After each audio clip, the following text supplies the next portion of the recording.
Bonjour et bienvenue sur la suite de la formation de Game Dev School. Aujourd'hui, nous allons voir de quels outils nous avons besoin pour commencer à apprendre à programmer.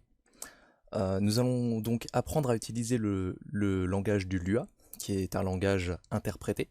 Donc ce que vous savez des langages interprétés pour le moment, c'est que ils ont besoin d'un interpréteur pour pouvoir fonctionner.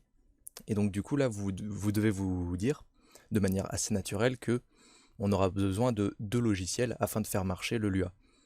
C'est pour ça qu'on va utiliser un IDE. Donc un IDE, c'est un environnement de développement intégré, c'est-à-dire qu'il propose tous les outils dont nous avons besoin pour pouvoir commencer à programmer en Lua.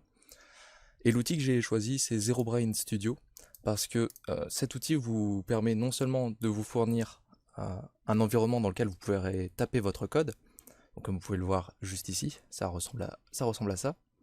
Vous voyez que l'IDE s'occupe de colorer votre police afin que le code soit plus lisible. Et ce qui est bien également avec cet IDE, c'est qu'il vient déjà avec l'interpréteur pour le Lua. Donc c'est pour ça que nous allons directement aller sur Download.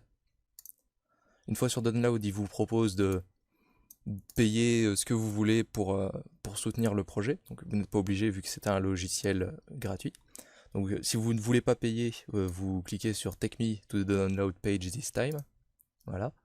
Vous pourrez également cliquer dans la description, vous aurez le lien directement pour arriver ici. Et une fois ici, vous cliquerez sur ce lien-là, donc Windows 32 bits exe installer. Donc je ne vais pas le télécharger vu que j'ai déjà téléchargé. Une fois que vous l'aurez téléchargé, vous pourrez aller dans vos téléchargements. Vous trouverez votre outil fraîchement téléchargé. Vous n'aurez qu'à le lancer, vous faites exécuter. Arrivez sur la fenêtre d'installation, vous faites Browse pour choisir l'emplacement dans lequel vous voulez installer le logiciel. Personnellement, je l'ai installé dans Ordinateur, C, Programme File, et ici vous faites Créer un nouveau dossier, que vous pouvez appeler comme vous voulez. Moi je l'ai appelé ZeroBrain Studio pour rester dans la logique. Puis vous faites OK. Vous aurez alors le chemin d'accès vers votre logiciel, vous faites installer, et puis vous aurez terminé d'installer ZeroBrain Studio. Donc moi je vais pas le faire parce que, encore une fois, je l'ai déjà installé. Une fois que vous avez installé le logiciel, vous pouvez le lancer directement depuis le bureau puisqu'il va créer une icône, ou alors vous pouvez le lancer depuis la barre de recherche, ici, ZeroBrain Studio Lua IDE.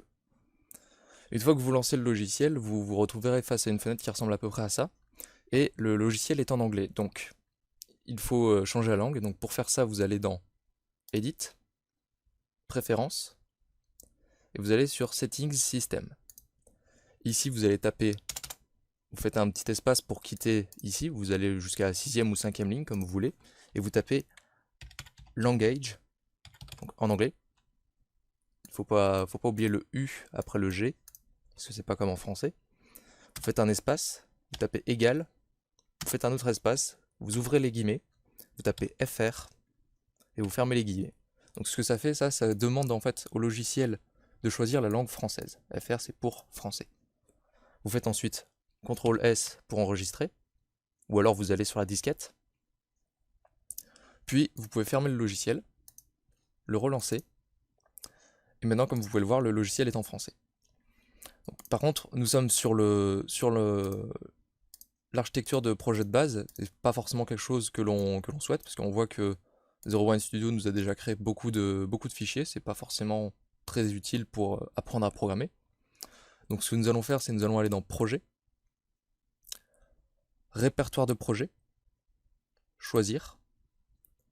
Puis là, vous pouvez aller dans vos documents, vous pouvez choisir en fait l'emplacement dans lequel vous voulez ouvrir vos projets. Donc personnellement, j'ai déjà mon document qui est sur GitHub. Voilà. Vous faites sélectionner le dossier.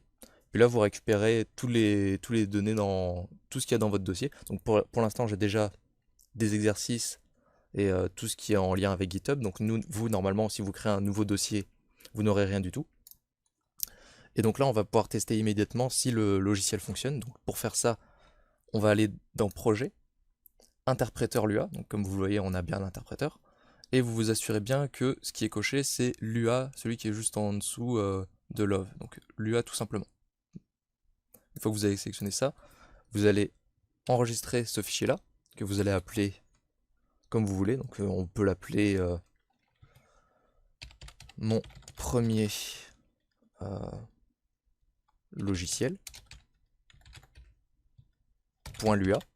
Donc faut pas oublier le .lua parce que on va dire à l'ordinateur qu'on est en train d'écrire quelque chose en Lua. Et pour vérifier que tout marche correctement, on va taper print, P-R-I-N-T, on va ouvrir les parenthèses, on va ouvrir les guillemets, on va écrire quelque chose, donc ce que vous voulez, moi je vais écrire bonjour Game Dev School, on ferme les guillemets, on ferme la parenthèse, on enregistre, et là vous cliquez sur la double flèche, et quand vous regardez, dans la console il s'est passé quelque chose, donc notre programme démarre en tant que le lien vers l'interpréteur Lua, donc là on voit le lien vers notre interpréteur Lua. Ensuite, il lance l'interpréteur et l'interpréteur exécute notre programme et on voit que dans la console, on voit apparaître bonjour Game Dev School, exactement comme ici. Et donc si vous voulez savoir ce qu'on peut écrire d'autre, par exemple, si on veut, on peut également écrire print, et on peut écrire un nombre au hasard. Et de la même façon, on peut exécuter tout de suite, sachant que, comme vous voyez, vous n'avez pas besoin de sauvegarder immédiatement. Vous pouvez directement cliquer sur la double flèche afin que le logiciel se sauvegarde tout seul et qu'il se lance. Et donc, comme vous pouvez le voir, si on écrit une première fois print bonjour Game Dev School, puis print un nombre, dans la console, on va voir apparaître bonjour Game Dev School, puis un nombre. Et comme vous le voyez, le code s'exécute bien ligne après ligne, c'est-à-dire que le code va d'abord imprimer cette ligne-là, il va l'imprimer à l'écran, puis ensuite il passe à la ligne suivante, il n'y a rien, puis il passe à la ligne suivante et il imprime ça à l'écran, et on a ça. Ça s'imprime ligne après ligne.